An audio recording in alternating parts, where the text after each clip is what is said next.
Kam ne kamu sunu jam. Kalau dia pinanjam, depan dia pinanjam. Mana depan itu berapa jasa nanjam. Ini sekarang masih tiga jasa seperti ya diamond ni. Ini tiga jasa je kini kalau pun bukan. Diamond pun, kalian sani ada apa depan ini berakutan, kalian sani ada apa raduan. Itu kona syamsa tidak mengganti. Hatiya, umat ya makasih kayat. Aras makasih ya naif. Umma ladal bita, aluma singare, umma khotu, lilla balan dufne, man singal ani, lan ladal bita, umma zidatu, umma manjalatu, ala lamfetu, asizita, lilla balan dufne, yom la balan dufta. النايف ليش لا نفيت. السلام عليكم ورحمة الله وبركاته. داود الدكتور خيرنا بقية تمر السلام تاني سنادي سويتا. جيا رمضان جيا خبر جماعة إسحاق جا فتاني تجارم تنا أنا ما بقول تودان. مدالا سنة على يمن جتودا خن تأرجمنو نانون كون شار أخولا نوخان كسم العامري جنت خن تأرجمنو منا أمي عليلات. أكو مجا نجينات أركاية تانكنا دائما هتولاتو نجينات أركما عمل لي أسمي برنجر منا خان كيس بروسن ديراني دائما كون كريم ساني هذا في أبان درباني براكوتان كريم ساني هذا في أبان الرادوان تكونا شمس أديلا ثم قلت تعرف كولا ثم هاتي دينغت دوتة ولا كان اسمي تدوتة دم كنا أس قلب من وجدته إيكا خان ما فوكا نمني دائما خان ولك أبيه قلت خنون ساجو هذا علي جامتي ميكا كافي في تي في إسي وجين كمغونو تها ركو إسين الرجوتو غتة وان إجتو داف غتة رب سورات دائما خنا وجين الكارا وان يتاجو ميكا ما كموا إسيرتين إسين دي بسا إسين وان جتو والمان دكينيا خنا فو هنگات عمره سجنتا خينيا تنوفان قرآن أفيرا خنا قبيسان قبيسنا بونا براداتي أوكي إسي كاميرا رافليا يترجمها متناسب مهما ولين تودان قبيسنا كسبران كنوتا هنگات عمره سجنتا خينيا نوفان ترى حلالي ولا جاء رمضان تربت سجى أرى رمضان إيجا فونه بيأخذني والتيني ترى الحمد لله ينا بنا نقتل اسمه وتسوم منه أرى سربي قالنا هذا وجبنا تمو كنا ولا جاء أرى مو وانا داتين ولا جاء كاربو أتكيس يوتيوب ما خسيت يا ثمانية نملكهم كم كم ما دائما كم بودي هذا كبار يسبر أخو تامه دائما كنا إنسا باتيا وما تتكاد أيه إنسا دلته بيا تكادين سوده دربني أيه ترباتي جهاد دفته شو تونه هاتي تا هاتيو هاتي دوته هاتي شهر هولان دوته سنة دلالة ترادوته بيا خنا كوانا كمني موتومان نكيان وانجر رفي أكمل ده قدامي هاتي دفته بيا تكادي دوته mana akamat tutai tuate aye hatu orang isa juga hati orang bicara bicara aye apa le orang bicara aye apa lo sih apa enggak juru mutan apa lain dengan pada jadi ninggal pada jadi ninggal lagi jadi itu aja manu karena aku tuh damnya juru udah toko ilmu sih kita nanti harus dibelal terusnya kalau juru katanya mata saya tahu mana jadi aku kasih satu jarak no kuno amata aku jiraman tanah ya ada apa lo sih apa nama talaman tuh nih ada nih mau nakarane hati tekan agar itu apa ama talaman jiraman terpikir berada di situ hati terpikir sabati sedih terpikir aja ayah apa nih sekali rako kalau dulu sih خلنا له هورنا كنا ترجمة نقول منجر على مقصد ini kalau ke arah pagi le jira kayaknya kau mesti ilmane tuh dah tuh jira ورنا ما خلنا ما له خبرة خجيرة نيجي لما خجرani jira wala algar ragati biasa kasuma jirani lamma fit ani khabaran gutu da gara usakati ko kamne biya ragu deman ko asli fali garan gudete khalas kala ko tun dahani rakwa data dalali gete bise bisani rakwa sanu rawo juruka mana ke satu ka kata de chunni ko namale tabara ka bubati sagan kala ka buturu gura jira خانه هندا جيرانيا هندا سما دنده تاول جيراني جو ما دنده جيرا برا كوما لما خدا پوری نه کرے جوڑے کرا کنون اره تولا هوکاس خدا نیفتیم تیچو warra bitaakaa qabu malee yoo inni warra bitaakaa hin qabne kunuunsitu. Warrummaan silaa bitaakaa qabu kanaa yoo inni sirna ni gargaara akka silaana. Warri ammaan tan akkanatti ilmaan haadha kun warra eega bitaakaan dhaabbatti biyya kana seenee. Warra booda kan dhufu jechuudha. Bitaakaan eega dhaabbatti kun bara 2010 akka dhaabatte eegas booda bitaakaa namni fudhannee warra eega sesseene warra kuni warra bitaakaan qabne damee ijoolleedhaan wajjin dalaga gaafadheetti waraqaa isaanii itti galchee ijoollee kun waraqaan isaanii cinaallee bira jirte kan mala biyya keessa akkasuma jira yoo inni daasni jirti la oomni hanga ga'uutti galchee jira. Akkasitti yoo inni jette warra bitaakaa hin qabne haadhaa fi abbaan bitaakaa hin qabne kunuunsinu jira. Gargaaruu darbinaan jaan dhufanii darbinaan jaan mala manaa dhufanii firraa facaasinaan jaan. Anis gaana maayisatti facaasaa jiran saba kiyyaa daa'immanii keessatti facaasa jeetiin firraa gurguddisee akkasumatti haalli kun itti fufaatuma deemuutti jira. Dameen ijoolleedhaa SPF waraqaaleen ijoollee kanaa hundi bira jirti. Aqiral haaraadhaa koominitii Oromoo irraa bakka iyyuu raawuu fixee mootummaa Yaman irraas fixee kan geessee mala fakkiyaa keessa na jira jechuudha yoo inni. Samyaa bitaakaa isiidha samyaa. Ijoollee kanaati. Hattee fuudhanii hattee illee kaleefaa gurgurachuu jira biyya kana saniitiin akkas namaan ja'anii. Akkasitti saniitiin waraqaa mootummaadhaa fi bakka iyyuu raawuu fixee laayyoon itti galchee ammata afur beekumsisaa bira jirti waraqaan ijoollee kanaa guyyaa takka daalan gargaara jechuudha beekumsisaa. Egaa daawwattoota hordoftoota keenya akkuma akka jirtan kun xalayaan kan koominitii Oromoodhaati. Kan achirraa barraa'ee jechuudha. Daa'imni kun dhalatee kan guyyaa tokkootii miti guyyaa tokkootii jechuudha. Kunis gartee itti gaafatamaa gartee dhimma baqataadhaati. Kan kuntaa lamaan asirratti rukutama kunis walumaa galatti jechuudha. Xalayaan asirratti harka yeroo argamu kun kan koominitii Oromoo irraa kenname jechuudha. Ragaa qabeessa jechuudha. Haati akka duutee asirratti kun amma kan hojii du'aati. Kan kenname jechuudha yookaan hayyama awwaalchaa jechuudha. Kunilleen waraqaan guutumatti afaan Arabiidhaatiin barraa'aa jira. Kunilleen sanii jechuudha. Kun gartee waraqaa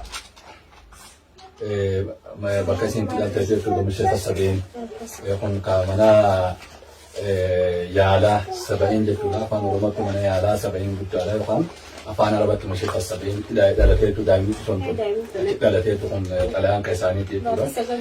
Egaa daawwattoota hordoftoota keenya gaaffii deebii haadha Alii wajjin taasisaa jirru ammallee akkuma itti fufeetti jira.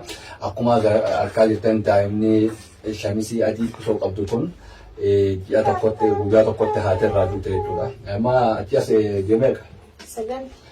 Arraa haati eegarraa tuute ji'a sagalee.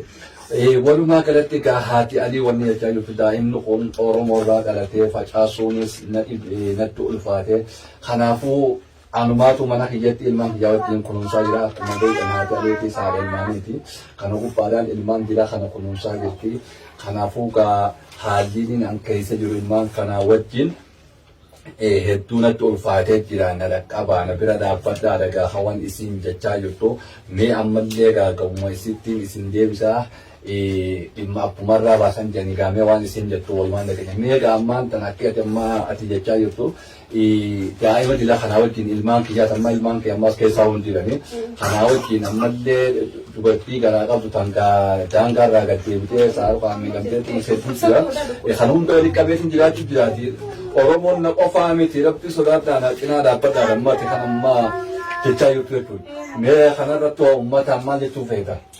Uummata waan hin jiru akka lafa moodaa as keessa akka itti dhuftee jirti. Itti biyyaalolaati. Gaafa jireenyi nagee animaan bakka dheedhaan hin jeenye kophaatti jaalas hin jee ilmaan kana. Ammaan tana namni heddummachaa dhufaa jira. Nama kana gaddeebii hin jettuuni. Sagaraa qabdu dhufate ilmoo jiituun deemtu jira waan aannan obaastu hin qabne bakka ciibsite hin qabne. Yani akkaan jiruun dhabeetiin gaa jireenyi biyya gaafa dachee nagee ani jiraachise ammaa harka hijjarra furdate. Amma iyyachuu keeti jechuudha. Harka hijjarra furdate. Callee gurra cuqaallachuu baasne dhufte. Biyyoon itti seera inni hin dadhabee haa'ommiidhaan ta'ee masqaan inni hin dadhabee gargaarsallee na beekanii naan jee na haa'ommiidhaan. Nallee gargaari naadhaa warra isaanii barbaadeeti warra biyyaa gaalamni bakka biyyaa ba'e hedduudha. Warra isaanii maqaa isaanii warra isaanii hunda maqaa na bira jira. Warra biyya isaanii barbaadeeti ganda isaanii isin kanna akkasitti narraa galchaallee hin jee. Gargaarsa ibsini raawwan barbaadu narraa galchaadhaan jee. Na jala callisanii yoon innis akkasitti calliftee akkasitti kaniin amma hanqana qofaa miti kaniin ergellee ni jira kayyoon illee quba qabdu. Jabuutitti illee taqabanii hidhaa jirtutu jira. Quba qabdu jabuutiidha. Akkasitti ta'eedhaa jirtu jira sanboota illee kun gaafanii illee kaniin galchanii jira kanii warra arku akkasittiin jalaa galchaa jira dallaa maallaqa kafalee warra akkoo warra dhalli biraan gahee jira jechuudha. Kana ammoo warra isaaniillee arkeeti warra isaanii arkee namarraa odeeffadhee haadhatii jaa. Haadhatii jaan barbaadi je'eeni leellisaa jamiin abbaa isaati barbaachisee haadhatii jaan haadhatii barbaaddee deeytee haatummaan akkoon abbaadhaa. والله كنت سوي هندن دهو جتة ديبي سايو تجاف كله دلت الأرضيني وبيجا خلتي ماركة تخلو دافكة ورا سالي بسنا نت الأرضيني أنا عارف كم فاهنا قرر نت الأرضيني جتة نايو تجان هذه دلت تربيتي أبغى أنا قرر أقول لنا كزت أقول لنا هذا تجان كزت أنا هندن دهو نت الأرضيني جيلي جتة أكيد تقول جيلي Egaa daawwattoota hordoftoota keenya egaa akkuma isin jechaa jirtan waliin agarraa rakkoon kun kan namni tolchee jechuudha irra guddaani. Maaliif tokkoffaadhaa namni tokko eega gartee heerumee gaa'ela jireenya bultii dhaabbate ilmoon dhufuun waan hin oolamne. Itti yaadamee immoo gartee eega bultii horatan ilmoon kan gartee kunuunfamanii ilmoo wajjin jiraachuun barbaachisaadha. Ammoo ilmaan dhalanii haruun faashina ta'ee jira magaalaa tana keessatti. Deebanii ilmaan haraman kun deebanii nama kana rakkisaa jiran jechuudha. Kanaafuu gaa rakkoon kun tanamaa tolcheetiin taatullee gaa daa'imni kun bilii hin qabu. Namummaa isaatiin laalamee gargaaramuunis dirqama jennaa. Kanaafuu ijoollee waldaa addas ta'ee magaalaa kana keessa warri jirtanii fi warreen naannoo biraa jirtan hundi keessanuu gartee viidiyoo tana qilleensa irratti guyyaa eeganuu kaafnee kan gallakkeessinu ta'a. Akkuma daa'ima kana agartanitti ji'a ramadaanaa kanaa wajjin wal qabsiifnee namni khayrii dalagachuu barbaade hundinuu dirqamaasii barbaade yoo doon taane gartee nama 5 fi 6tti waliin hin ulfaatu namuu gartee akka bira dhaabbannuun isiniin jaagaadhuma irratti haati adii gartee yoo dabalata qabaattees walumaan dhageenya gahaadhaale dhumarratti suu dabalata qabaatte. Dabalini dhumarratti qabu warri mattaawaqaa qabu akka fedhee soo yoonichisaa qaba. Warri mattaawaqaa hin qabne namni keenya kana deemaa jira dhaliinsa keenya suwaayinoo lamne heerumni keenya suwaayinoo lamne ilmaan keenya mana amaaraa jiran taqay masqala hidhattee illeen akkee ijoollee keenya mana Somaalee akkasii jiranii rakkoo hedduutu jira. Ani kana hundaa'uu walii qabeetiin warra mattaawaqaa hin qabne yoo irraa hin dileenu jettee gaafadheetiin jira koominitiin tokko ragaa naabaati saaliyaan dura teessoo keenyaa irratti fayyaafannuu fi afaan siitiin deeqee gaafatte yeenni afaan siitiin kun sanaa keessa jirti afaan siitiin deeqee gaafattee dura teessoo koominiitiidha qeera qaanuun jedhanii yoonni baran jechuudha qeera qaanuun warra bitaaqaa qabnu nuti gargaaruun jedhanii jechuudha. Akkas jedhanii kun saaliyaan nama jiru gaafachuu dandeessanii akkasittiin gaalutti gaa'isaan qeera qaanuun yoo jaannata qeera qaanuun jechuun dandeenye kufoon keenya lafa keenya akkasumatti ilmaanii wajjin walii dalagachuu dadhabee mana keessallee akkasumatti taa'uu jira. Kan ilmaan itti cufanii deemanii bakka gurguddaarallee gahu ni jira. Ani fuulduraaf akka inni fagisiidhaa bakka takkanaaf godhanii bakka guddoo haadhaa dhabdee irra jirres kun ogaa qabaatu hin jira bara 10 ittiin jira sanis itti fufaa. Kaati aduutees fuudhaa akka alagaanis fudhattee namni kun itti wallaalee booda hoguu warra isaanii argine galchuullee sirriitti yaada. Warrummaan mana keessa rakkachaa jiru ammas warri mana keessa rakkachaa jiru ilmaan ishee dalagachuu dadhabee kan irratti biraa deemte dhalaan xiqqoo miti jechuudha. Xiqqoodhaa miti jechuudha dhala kudhanii guyyatti na dhufee booyaa jechuudha bakka kanatti an kana dadhabeetiin jira. Ani mana tokko guddaa yoo naa godhanii warra haati jirtullee irraa qabee guyyaa dalagachaa walanii galgala dhufanii fudhatan. Fuulduraaf an akkasii barbaadaa jechuudha akka namni beelaan hin saaxilamne ilmoodhaaf jecha. Darbiinsillee hin guddanne darbuu kana wanni guddisee dalagata dhabaa filamni waan namni bineensuun ilmoo ni beeka nama dhiisi. Ani irraa qabee ilmaan sanaa keessaa irraa qabee naannoo isaan itti dhiyaatanitti illee mana fakkireesse irraa qabee namarratti godhee haati haadhotii jiru deemtee akka dalagattee ilmaan kana hanqeef irraa galchuu danda'anitti ilmaan isaanii. Kanaan dansa qabana. Egaa hordoftoota keenya egaa akkuma isin jechaa jirtu ammallee hamilee fuula duraati kan isin himaa jirtu. Gartee namni Oromoodhaa gartee hedduudha akkuma hedduu taate kanatti wal cinaa yoo dhaabbannee rakkoonni furamti. Daa'ima kana facaasnee kan gartee ganda Amaara galeetiin Amaara ta'ee ganda Somaalee galee Somaalee ta'e kan Araba ta'e illee ni jira gandi Arabaa furatee guddisaa jiru jira amma amma 15 ol akkanaatu jira jechuudha. Kanaaf gaa walumaa galatti oddoo gargaarsa akka harkadhee Oromoo irraa garmaa yoontisee harii waan hin dhabee jiruuf gama Oromoo irraa harkadhee mana tokko bal'aallee naa godhee daa'ima kan oolmaa daa'immanii fooyyeessee haadholeen tun daa'imman kaayyattee deemtee carraaqqattee ilmaan kana akka guddifattu filaa godhuu ni danda'a. Kanaafuu ani harki kiyyaas qal'aadhaa. Kanaafuu yoo na bira dhaabbata wanni kun rakkoon kun inni furamaa waan jettu kaaftee kanaaf gaa hunda keenyaa wal nu gaafachiisa.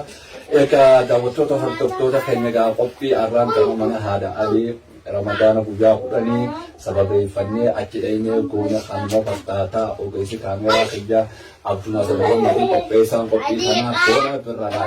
Kanaafuu egaa akkuma jalqaba isin jannatti gartee dhimmi kun dhimma keenya hundi keenyaaf alaati keessa bakka adda addaa Oromoonni jirtan video kana isin biraan gahuu teenya isii tana bira dhaabbadha daa'ima kana wajjin akkan saaxilamne dhugumatti yooma isiin kun otoo daa'ima kanatti kan daa'imni kun tuutti addaan faca'ee jechuudha. Kunis kalee keessaa gurguratanii kanaafuu waa hedduudha oolchitee akkuma isiiniif dandeessitee waa hedduu oolchitee amata meeqaa siin geesse bara 2014 irraa akka lakkoofsa faranjiidatti eegaltee har'a amata 10 yaana. Kanaafuu bira dhaabbadhaan dhaamsa qophii keenyaa kan xumuraatiin isin ijaa. Wassalaamu alaikum wa rahmatullahi wa barakaatuh.